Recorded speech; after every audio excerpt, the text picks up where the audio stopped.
Okay, so let me get my little video. Just a reminder, as a teacher who has to police this stuff, apparently, keep keep up with your mask diligence. Everybody's getting a little bit worn out on the masks, and I get it. No one wants to wear them, but if you're sitting next to someone and they don't have their mask on properly, you don't have to go and like tell them or anything. And if you think they're not going to listen to you, then don't bother wasting your breath. But if they're just sitting there, you can be like, "Hey, put your mask up. Like, I don't want you breathing your breath right in my face." And that way the teachers don't have to be the mean guy as much, because I've had to tell a whole bunch of people to pull their masks up. Especially the people, like the students who are intentionally just like carrying around their bottle of water and slowly sipping on it all day so they have their mask down as much as possible. It's like, you're not special. No, none of us want to wear a mask over our face the entire day, but this is what we got to do now. Especially because cases are on the rise, and they're still not too bad around here. We only had one case here in school, but a bunch of people, as y'all know, got the quarantine. Hopefully nobody gets sick. But yeah, I guess obviously the original person that had it got at least a little sick, or they wouldn't have gotten the test, right? Right. So hopefully nobody else gets sick and it's not that bad. But let's just keep on our mask. So yesterday, where we left off was this slide, and we just kind of were hammering home the idea that the worse off a natural hazard or disaster is, usually the less likely it happens. The really bad stuff happens all the time. The really not so bad stuff, the really light things happen all the time. The bad things happen very, very rarely.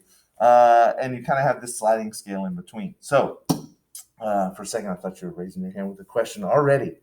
So they just kind of review right here what scales are used to measure earthquakes. We have two scales, intensity and magnitude. Intensity is the shaking, and it's based on property damage. So that's that modified Mercalli scale. And then the magnitude is going to be your actually energy released, with the more common Richter scale, which we're all familiar with, 5.0, 6.0, those kind of things. And then moment magnitude, which is calculated probably a little bit slower because it actually looks at the movement along the fault. Earthquake destruction. What kind of destruction can earthquakes do? And what do we look to see how the destruction happened after the earthquake took place? So the damage depends on many things. The intensity, how long it was shaking or how strongly it was shaking. Duration is going to be how long it was shaking. Nature of the surface materials, that's actually important. Are you on like solid rock? Are you on like a loose sand or sediment? What kind of area are your buildings built on? And then the nature of the building materials. Are you building with stone? Are you building with wood? How flexible are they? How did you build them? Did you build them to flex and shake, or did you build them to be very rigid? I think for a while we figured like the bigger and stronger and more rigid a building was, the better it was. And then we quickly figured out that with earthquakes, you want to flex. You want to be able to shake back and forth and maintain your structure. And so actually, real quick, let me show you all this because it's actually pretty interesting. This is like an engineer's dream. They build these giant shake buildings. Earthquake test center, maybe? That's probably not going to give me what I want. Where's the videos? Earthquake building test.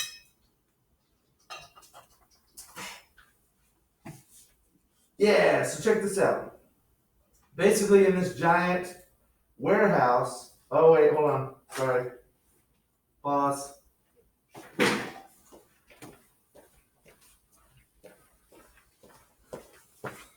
You can Google search earthquake building test and watch the video for yourself, but I can't show you the video because YouTube will take it down. So I'm going to come over here.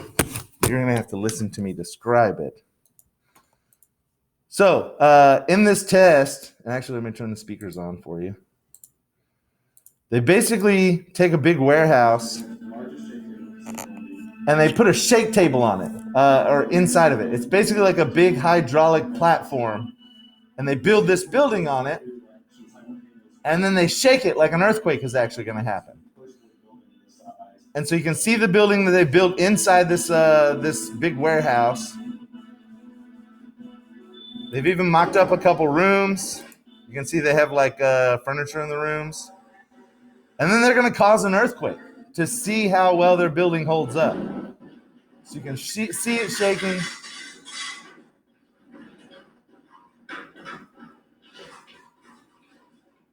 Well, that was just a little tease. Folks involved, engineers, they describe the kind of building materials and techniques they're using to make the building more flexible. Yeah, that's what they want. They want it to be flexible. If it's more rigid, it's not gonna like bend, it's just gonna break. If you get more flexibility, it will bend and shake in the earthquake, and you'll probably get more shaking, but the building will stay standing and it's not gonna collapse. So let's see the actual shaking. At different levels of shaking. We're not only going back and forth side to side. So that's the kind of thing that they're doing there. We're getting all of the vertical accelerations and lateral accelerations exactly like that Northridge earthquake, but times 1.8. So let's see it actually happen now. So we're able to. But it's safe, it's cost effective.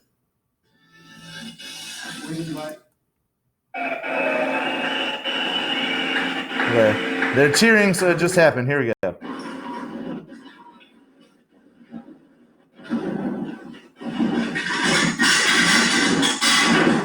Sorry, that's a little loud.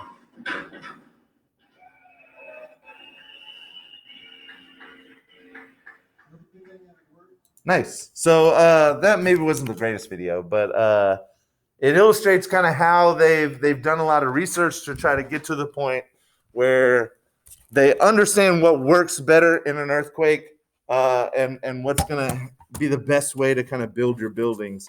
And so this is for new construction.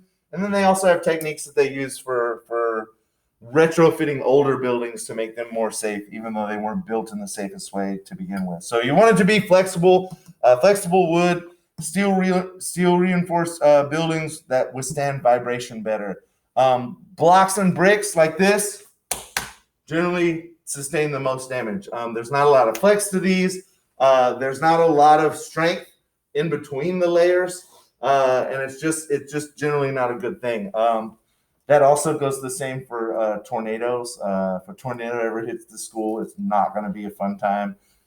This is probably the worst type of school to be in for tornado purposes. So hopefully that never happens. But yeah, if it's a stormy day and you hear like the tornado drill thing, well, I guess it wouldn't be a drill, but definitely get against the wall and cover up and take it seriously, because if a tornado does hit this place, it's probably not gonna. You're probably gonna have at least a couple walls come down. So you don't want to be right in the middle of the room when the entire ceiling collapses or something. So, not to scare anybody, but we don't have to worry about earthquakes. We don't have to worry about volcanoes. The one thing we really got to worry about here, we don't have to worry about floods or hurricanes. We do have to worry about tornadoes here in this part of Texas. So take it seriously. So this is a building in Alaska, I believe, and the earthquake that happened, like, was it the 60s maybe? I think it might have been 64. You can tell by the black and white pictures, but lots of damage on this one. I don't know. I remember seeing some other pictures from this, but we might see some more in a little bit. This might kind of be the only one, but we're kind of talking about damage now. What's going to happen to your buildings when you have damage? One of the things we see, depending on the surface that you've built on, is we can see liquefaction. And I actually have another video for liquefaction. So those of you at home, Google search liquefaction and find the video of the guy standing like out in the mud. And you're going to see a real cool video about liquefaction. But you're not going to see it right here because YouTube's going to take my video down. So this guy, he comes out. Let me turn the volume down a little bit. Into this sandy area. You can see he's standing on pretty solid ground, right? He's not sinking in. He's not doing anything crazy. But what he knows, because he has his trusty stick there, is this sand is actually saturated with water. And so if you have a solid material that is actually pretty saturated with water, it doesn't take much motion to change its kind of structural stability. So watch what happens here. This is actually really cool. Everybody watch this. So he sticks his stick in the ground. He's basically going to start to shake it, almost similar to the way an earthquake shakes. And instantly you see he's getting like some water effects. Like the sand no longer looks as solid as it did before. He's doing his little dance, stomping his feet, which looks pretty silly, but you can really see, like it almost looks like he's kind of standing on a waterbed now. In just a couple seconds, with just his light weight, this isn't like a whole building or anything really heavy. It's really just him. You start to move the sand. It gets kind of lubrication in between all the different sand particles. And what once was a pretty steady solid that you could walk around on and not really sink down into is a very liquefied bit of land.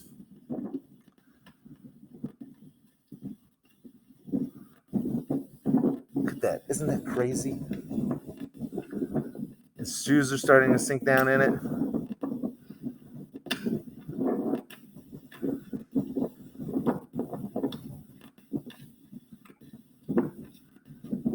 It's almost like a little sand trampoline. I'm sure the people watching this at home are like riveted. I can't see anything but Mr. Bailey's face. But yeah, that's what liquefaction is. And you can imagine if you have like a 3-story building sitting on top of this and an earthquake happens and start to shake sandy layers like this, your building's not going to last. Like it only needs to sink down a little bit before it either topples over or starts to collapse because the weight is now not distributed in the way that it's supposed to be. So, yeah, I'll stop it right there. This is the video you're looking for with the guy out in the middle of the sand. So hopefully you can find that and watch that video. It's only a couple minutes long, so it's a pretty good illustration of what liquefaction is and what it does. So basically, your vibrations cause this loosely packed sand or whatever material it happens to be. Usually it's about sand size. As long as it has enough water in it, it will start to behave like a fluid. And actually, let's see. This is because of liquefaction. This looks like, this is in Japan. Nice. I'm glad I didn't guess because I was going to guess wrong. The 1964 Nagata earthquake in Japan, liquefaction happened. The foundation of this building liquefied during the earthquake, which allowed one side to sink down, and literally just the whole building fell over. You can see that there's other ones that are doing the exact same thing. It's not just that one. And so that's a huge, huge problem, and you want to be aware of what land you're building your buildings on. So they obviously didn't do a very good geological survey underneath those buildings right there. So that's liquefaction. You can also have like a different kind of version of liquefaction here. You have well-packed soil on top, which isn't really going to do your liquefaction. But underneath, you have your sand kind of material that is prone to liquefaction. And so when the earthquake happens, you actually have this little like water sand geyser that shoots out, and they call it a sand volcano. And so this is like a picture of your sand volcanoes. You can see they're like little mounds where it's all kind of shot out of. So liquefaction is a big deal. You gotta be aware of it. You gotta take that into account when you're doing your city planning. Speaking of city planning, no, never mind. Let me just stay on topic. I'm about to get off topic and talk about Waxahachie, the terrible city planning, but I'll just stay on topic. Megathrust displacement lifts large slabs of sea force. So now we're going to talk about tsunamis. Basically, tsunamis are going to happen where you have your oceanic crust being subducted underneath your continental crust. The continental crust kind of gets pulled down as your oceanic crust gets subducted. And at some point in time, it's going to release that energy. It's going to rebound and come back up. And it's going to displace the sea floor. Excuse me. And so the seafloor is either going to drop or come up at a certain part, which is going to displace the water, and the water is going to flow like water flows. It's going to create a wave, and that wave is going to go out pretty much in all directions. It might be more strong in one direction, but it's going to go out in all directions until it meets an impediment that it can't pass. So out in the ocean, in the open ocean, it's a low amplitude wave. So like boats out in the ocean wouldn't really know that it's a tsunami. It doesn't really become that big, terrible wave that we know about until it reaches land and kind of gets pushed up onto the shore. So in shallow coastal waters, amplitude can reach tens of meters, which is pretty high. Like 20 meters, 30 meters is a pretty high wave. Arrival on shore is preceded by a rapid withdrawal. And we don't really, have y'all ever heard this? The ocean kind of recedes before a tsunami. Yeah, and you might have heard it maybe in science class, or if you've been to like on vacation to an area that has tsunamis. People that live by the beach are well aware of this because it's fascinating. If you're ever at the beach and the water were just to go like away, to kind of flow out like a low tide, you'd be enticed to go down and like see what you can find in the newly uncovered beach. You might even see like not a shipwreck, but some sort of like thing that was previously covered up that is now uncovered, and you're like, I want to go see what that is or explore that. And you might be tempted to go down, but the locals know if the sea goes away for a little bit, you need to run the other direction, because that's the drawback before you have a tsunami actually come up. And so here is a basic interpretation of how your tsunami is caused. You have your subducting oceanic plate. The continental plate gets locked in, and it kind of gets pulled back a little bit before the earthquake. When the earthquake happens, it kind of pushes back forward. It releases that elastic tension and has that elastic rebound. So it pushes forward, which is going to push the water up, or sometimes it drops down. It can do it either way. But the water at the base of the ocean gets displaced, which causes the wave to kind of propagate out in both directions. Now, the direction closest to land is always going to get the biggest tsunami.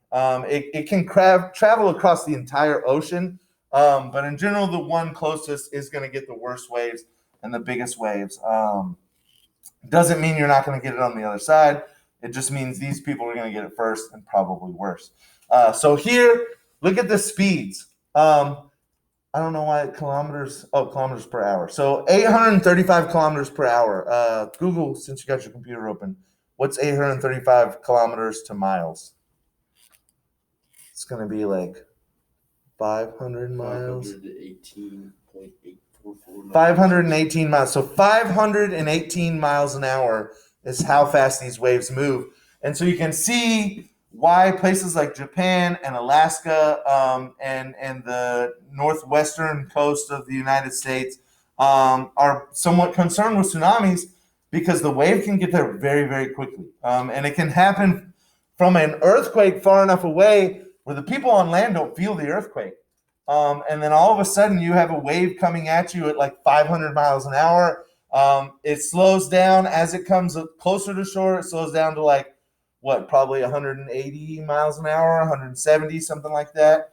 And then it ends up at like 50 kilometers per hour as it comes on shore. So still, you're talking 30 miles per hour as it's running up on land. You're not going to be able to outrun this on foot. Even in a car, if you're lucky enough to get in your car, you're probably not going to be able to like outdrive the tsunami. It's coming. It's really, really hard to escape there. So we do a lot of research. We put a lot of technology out in the ocean. We put little buoys that can try to sense a tsunami, even though the wave's not very big out here. They can sense if a wave is a little bit different or if it has a little bit more energy, and give a tsunami warning. So focus questions here. What are the destructive forces that are triggered by earthquakes? You have obviously your ground motion, the direct result of an earthquake. Liquefaction we talked about. Landslides are another possibility. Ground subsidence, your ground can actually shrink instead of like we all see the cracks open up and stuff like that. But your ground shrinking or lowering down is another thing. Fires are a big deal in earthquake areas because what do we put underground in our cities? Gas lines. Yeah, gas lines, and what else? What's going to ignite the gas lines? Electricity lines. Oh Yeah. You need the spark. Although there's plenty of places to get a spark for your gas to kind of ignite. But we see that in cities that get struck by tornadoes very often. Everything breaks underground. Your water lines, your electric lines, your fire or your gas lines. And not only that, it makes it even more difficult because if all that's broken, your gas lines catch on fire and you have fires break out and the fire department gets there and the water line's broken, so they don't have water that goes to the hydrant. And so it's kind of double difficult to put it out. And then lastly, tsunamis. We went over those briefly. So now earthquake belts and plate boundaries. Where do a lot of earthquake happens? The Circum-Pacific Belt, which is better known as the Ring of Fire, which we talked about, is the convergent boundaries around the Pacific Plate. They experience 95% of earthquakes. Does that mean all earthquakes? Circum-Pacific Belt convergent boundaries experience 95% of earthquakes. That's a lot. That seems okay? I'll trust that. So they're showing you here. That looks like a lot of earthquakes, but look how dense this is. So I guess this entire Ring of Fire here and the Circum-Pacific Belt with all these volcanoes and earthquakes has about 95% of the earthquakes that happen. You do see earthquakes at all of the mid-ocean ridges. So all along the mid-ocean ridges, you have earthquakes here. They don't really affect anybody because nobody lives there. It's in the middle of the ocean. It's not a big deal. But at all the spreading centers, you have earthquakes. And then you have earthquakes here in the Alpine Himalayan belt. A lot of these are from India, slamming up into the Eurasian continent. And you have a big plate boundary here. So that's pretty interesting. A lot of earthquakes up in those mountains. Wait, did I miss anything on this last page? Earthquakes along that belt. Weak earthquakes along the ocean ridges. I talked about those. Transform and strike and slip faults generate large cyclical earthquakes. So that would be like your San Andreas fault here. Those are transform and strike slip faults. Okay, so now we get into layers. The layers of the earth. We're talking about the crust, the mantle, the core. So know that inside the earth is not just like a steady thing. It is a dynamic, moving thing that changes all the time. Your mantle and your crust are in motion. The mantle is recycled from surface to deep interior. And one thing to remember about the mantle, because it's in motion, we kind of think of the mantle as liquid. The mantle's not liquid. It moves almost like a liquid.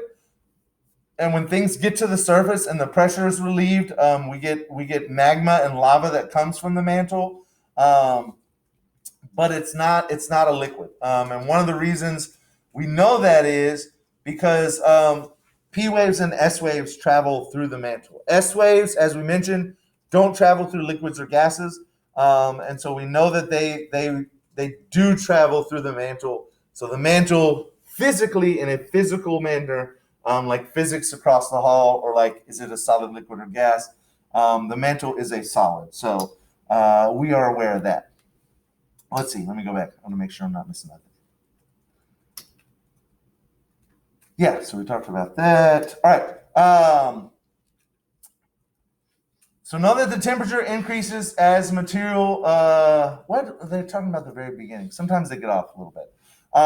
Temperature increase as Earth's material accumulated. So basically, at the very, very beginning, as the Earth was forming in its original state, we're talking like the Hadean era, at the very, very early part of Earth's history. Asteroids are hitting the Earth, different small planets, like we had the Mars collision that created the moon. All of these things are adding new material to Earth, and it's just getting hotter and hotter and hotter. And for the first probably 500 million years of Earth's history, it was pretty much just molten. No solid land, no rocks, no water or oceans. It's just like a big molten ball of lava. And at this point, we start to get a process called differentiation. Differentiation is where your heavier stuff sinks. So if you look at the elements that make up the Earth's crust, the crust is all of your lighter stuff. It's like silicon and aluminum and oxygen, which are all fairly light. The core is your iron and nickel. And iron and nickel are further down on the periodic table. They're heavier elements. And so they're actually going to sink to the center because of gravity. So this is the differentiation process where you have gravity pulling down on your different elements. The heavier ones, like iron and nickel, are going to sink into the core, and they're going to make up what is the core today. Your less heavy stuff, your oxygen, your silicon, your aluminum, calcium, sodium, potassium, they're going to stay towards the surface and form the crust, which is all the wonderful rocks that we live on and love so much. So they call it chemical segregation. Differentiation is probably a better term to it. But that led to the iron-rich core, primitive crusts, and mantles. So how do we know this? We can't dig very far. In fact, the deepest well that we've ever dug, which isn't even like a human could go down it, but it's just almost like an oil well, was maybe like 17. No, that's way too deep. Google deepest well on Earth. It's in Russia, I believe, and you can see a picture of the top of it. It's capped off now. Nikola Super Deep Bore. Yes. How deep was it? 40,000 feet. What's 40,000 feet to miles? That's is that like It's like 12,000. 12.2 miles. 12.2 miles. All right. That's pretty deep. That's deeper than I thought it was. So that's pretty deep. But even that is not even halfway through the crust. Continental crust is usually it's going to be like at least 50 to 70 miles thick, and your oceanic crust is going to be a little bit thinner, but they didn't dig it in the oceanic crust or drill it in the oceanic crust. So you're not even halfway through the crust. You're definitely not in the mantle or anywhere close to the cores. So how do we know that we have a mantle? How do we know that we have cores? Basically from seismic waves, from earthquakes. By looking at those seismic waves, we're able to, in essence, see inside the interior. And let's be fair. C is proper here. They don't even have to put quotations around it in an ironic way. Do you really see anything? No. What seeing is you collecting light that's bounced off of something else, and your brain interprets it. Your eyes play tricks on you all the time because the light comes in weird ways. We're just doing the exact same thing, but instead of our eyes, we're using equipment. Instead of light, we're listening to sound. So you can really see what's going on beneath the surface. So the waves are reflected back at boundaries in between the mantle and the outer core and the inner core. They're refracted through different layers, which we can calculate. They're diffracted around obstacles, which would be like the outer core or the inner core. And your velocity increases with depth because you get more compaction and compressed rock, and so it travels faster in the same way that sound is going to travel faster through like a solid material than it is through air. So it can be used to interpret composition and temperature of the rock, and we actually do that. So when an earthquake happens, we've got stations close to it probably. We also have stations all the way around the earth, and while the waves aren't strong, like people down here aren't going to feel this earthquake, but if you have a sensitive enough seismometer, you can read these waves as they literally get all the way to the other side of the earth and gain some information from them. And so we can see where waves just barely go along the surface of the interface between the mantle and the core. We see where some waves don't penetrate to the inner core. They kind of reflect back out. And we see that S waves don't travel through the outer core at all because the outer core is liquid, and S waves don't travel through the liquid. So not only can it tell us where these things are at, something about their temperature and their density, it can also tell us whether they're in the solid or liquid state, which is very important. So we divide the earth into 3 layers: the crust at the very top, the mantle in between the core and the crust, and then the core, which actually has 2 sub-layers, the inner core and the outer core. They can be further divided or subdivided into zones based on physical properties, solid, liquid strength. And so we have different types of crust. We have like the asthenosphere, which is kind of a borderline in between the mantle and the crust. And then we have your two different cores. So we've already talked about oceanic crust and continental crust. Continental crust is pretty thick, much thicker than your oceanic crust. It's less dense. Your continental crust is about 2.7 grams per centimeter cubed. Your oceanic crust is 3.0 grams per centimeter cubed. Usually have a lot of different variety in your continental crust, where your oceanic crust is mostly just basalt and your darker minerals, your mafic minerals, which are iron and magnesium. So not a lot of variety in the oceanic crust, all sorts of variety in the continental crust. Then they get to the mantle. The mantle is most of the Earth. It's about 82% of the Earth's volume. It's a solid layer that's about 2,900 kilometers thick, or 2,900 kilometers down. You do have a chemical change at the boundary between the crust and the mantle, which is kind of going to be around your asthenosphere area. The uppermost mantle is peridotite, which is that dark green, really mafic rock. They talk about the lithosphere. Weaker point in between the mantle and the crust is called the asthenosphere. It's that partially melted area, which is important because your mantle isn't really melted. Your mantle acts as a solid, and so it's interesting that the asthenosphere is a partially melted area, and it's more because of its lack of pressure. You don't have the pressure kind of holding it together anymore. So lithosphere moves independently of the asthenosphere, which allows it to kind of float on top of it. Then they get to your core. Your core is iron and nickel mostly. It's very dense. So where the continental crust was like 2.7 grams per centimeter cubed, and oceanic crust was like 3.3, your core is like 10 grams per centimeter cubed. So much, much more dense than the mantle and the crust.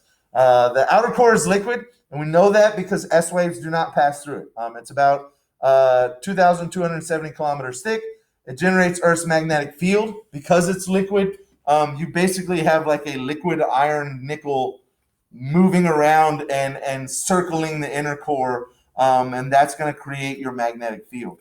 In the same way, passing electricity through that coil of wire in your ceiling fan is going to create a magnetic field that turns the fan itself. Your inner core is solid sphere. It's about 1,200 kilometers in radius, not thickness. Be about 2,400 kilometers thick if you're doing the diameter. So outer core and inner core, really the only difference between these is your outer core is liquid. Your inner core is solid just because the pressure is too high. The temperature is actually higher in the inner core, but the pressure holds everything together and makes it act as a solid versus liquid. So here's another cutaway. We've kind of seen all this before, but you have your crust, you have your mantle in the middle, you have your outer core and your inner core. The asthenosphere is going to be like right in between your mantle and your crust. And then they have another breakdown of your plate tectonics and how they move around with your continental crust and your oceanic crust. Nice. I feel like we're going through this pretty quickly. What is each of the Earth's layers like? The crust is thin. The mantle is solid. So remember I said that. The mantle is solid.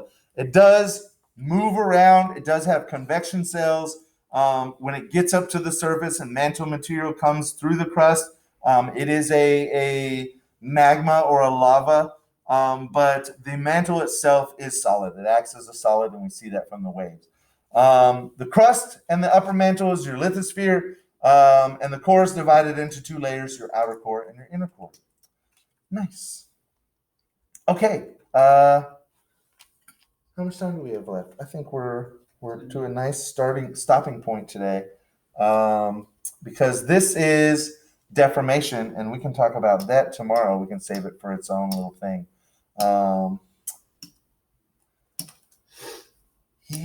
Yeah. I just want to scan through it and see if there's anything. Normal faults, reverse faults. Yeah. Orogenesis and mountain building. Sweet. We can finish this up tomorrow. Wonderful. All right. So yeah, we will stop there for today. Thank you everybody who decided to come to class and not sleep in, because that's not a good habit to get into. Looking at you. So like he's gonna watch the video. He's not gonna watch the video, especially to the end. No one watches the video to the end. So yeah, thank y'all for coming in. And if you do happen to watch this video, thank you for watching it. And see y'all tomorrow.